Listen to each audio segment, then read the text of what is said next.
Hello बच्चों, Tesla adventures में आपका बहुत बहुत स्वागत है। इस वीडियो में हम डिस्कस करेंगे कि कैसे जब एक आइस क्यूब जो पानी में ऑलरेडी फ्लोट कर रही है,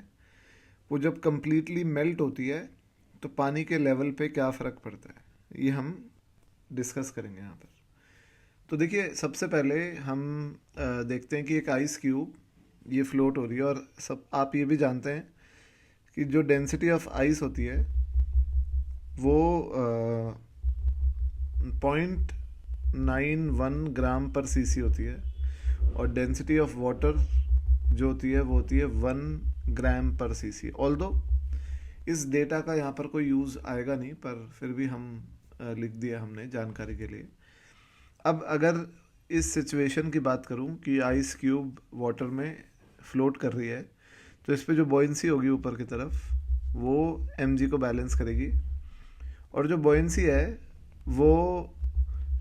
होगा volume of liquid displaced into density of liquid यानी वाटर इनटू जी, और ये होगा mg के बराबर, जहाँ पे m आइस का मास है, m जो है वो आइस क्यूब का मास है। तो वॉल्यूम ऑफ लिक्विड डिस्प्लेस्ड हो जाएगा m of ice upon rho of water.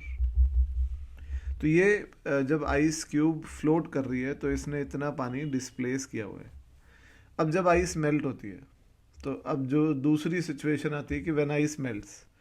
तो मेल्ट आइस के मेल्टिंग से जो पानी बनेगा, वॉल्यूम ऑफ वाटर फॉर्म्ड, जो पानी इसमें क्रिएट होगा, बनेगा, वो होगा obviously mass of ice melted upon density of water. अब यहाँ एक बड़ी इंपॉर्टेंट बात आपके दिमाग में जो आई है वो ये है कि आइस के m मास का मेल्ट होने से जो पानी बनेगा उसका मास भी m ही होगा कि अलग होगा। तो देखिए, ऑल्दो डेंसिटी डिफरेंट है आइस की और वाटर की, बट आपको ये भी पता होगा कि डेंसिटी का डिफरेंस हवा के ट्रैप होने की वजह से होता है, क्योंकि आइस का ओपन केज स्ट्रक्चर होता है और उसके अंदर एयर मॉलिक्यूल्स ट्रैप हो जाते हैं, और उसकी वजह से आइस की डेंसिटी थोड़ी सी पानी से कम हो जाती है। तो एक्चुअली ये डेंसिटी का डिफरेंस हवा की वजह से आया है, और जब आइस मेल्ट होगी तो हवा ऑब्वियसली बाहर निकल जाएगी, तो उसके मेल्ट होने से पानी ही बनेगा। तो इसलिए हवा का कोई मास कंसीडर हम नहीं करते, इसलिए जो मास m मास अगर आइस का मेल्ट हुआ है तो उससे m ग्राम ही पानी बनेगा। अब आप ये देखिए कि जो वॉल्यूम वाटर फॉर्म्ड है, वॉल्यूम ऑफ वाटर फॉर्म्ड जो आइस के मेल्ट होने से पानी बना, और जो आइस ने पानी को डिस्प्लेस किया हुआ था सॉलिड फॉर्म में, वो दोनों बराबर हैं।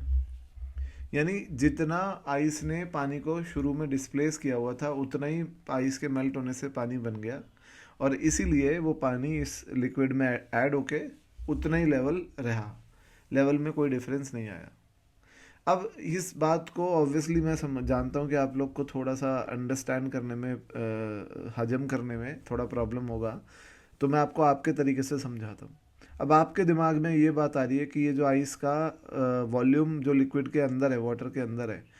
जब ये मेल्ट होगा तो इतना तो पानी बन जाएगा, और जब ऊपर वाला हिस्सा मेल्ट होगा तो और भी तो पानी बनेगा, तो उससे तो लेवल बढ़ना चाहिए। पर ऐसा नहीं है, आपने थोड़ा एक ऑब्जर्वेशन में मिस्टेक कर दी कि ये जो अंदर वाला वॉल्यूम है आइस का, इसके मेल्ट होने से इतना ही पानी नहीं बनेगा। तो क्योंकि यहाँ पर अंदर हवा भी है, तो वो हवा निकलेगी तो पानी कम बनेगा, और वो पानी उतना ही कम बनेगा जितना बाहर वाले क्यूब के मेल्ट होने से जो पानी बनेगा। तो होगा ये कि यहाँ पे जो हवा है उसका वॉल्यूम उतना ही है जितना बाहर वाले क्यूब का वॉल्यूम है, तो वो पानी का वॉल्यूम उस हवा की वॉल्यूम को अंदर एडजस्ट कर देगा और पानी का लेवल सेम रहेगा। ठीक है बच्चों, तो ये एक कॉन्सेप्ट था कि आइस के मेल्ट होने से लिक्विड लेवल पे कोई फ़र्क नहीं पड़ता। और अगर मान लीजिए आइस ना हो और अगर कोई और सॉलिड हो जो मेल्ट हो रहा है, तो आपको इस चीज़ को इस तरीके से एनालाइज करना है कि जो लिक्विड बनेगा, अगर वो इनिशियली डिस्प्लेस लिक्विड से ज़्यादा है तो लेवल बढ़ेगा, अगर जो लिक्विड बन रहा है वो इनिशियली डिस्प्लेस लिक्विड के बराबर है तो लेवल वही रहेगा, और अगर जो लिक्विड बन रहा है वो इनिशियली डिस्प्लेस लिक्विड से कम है तो लेवल विल ड्रॉप डाउन, गिरेगा।